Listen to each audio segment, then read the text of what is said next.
कॉम्प्युटरमुळे डोळ्यांना काय त्रास होतो, तर जेव्हा पण मनुष्य डिजिटल स्क्रीनकडे पाहतो तर तेव्हा तो एकटक पाहतो आणि ब्लिंक करायचं किंवा डोळे उघडझाप करायचं तो विसरून जातो.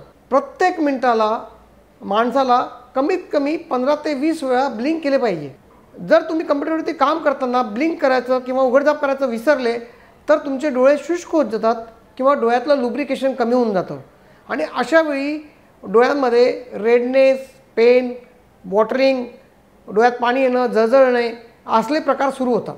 आणि हे प्रॉब्लेम्स फिमेल्समध्ये फार जास्त आहेत, कारण की फिमेल्स लोकांना हॉर्मोनल चेंजेस असतात. कोणाला बर्थ कंट्रोलच्या पिल्स घ्याव्या लागतात, थायरॉईड फिमेलमध्ये जास्त असतं, बीपीच्या गोळ्या चालू असतात आणि व्हिटॅमिन डी डेफिशियन्सी आणि ए डेफिशियन्सी फिमेलमध्ये जास्त असते. अशा कारणास्तव ड्रायनेस फिमेल लोकांमध्ये वाढत जातो. तर कम्प्युटरमुळे डोळ्यांचा जो त्रास होतो त्यासाठी तुम्ही काय प्रिकॉशन घेतले पाहिजे याच्याबद्दलची माहिती आपण नेक्स्ट व्हिडिओमध्ये घेऊया.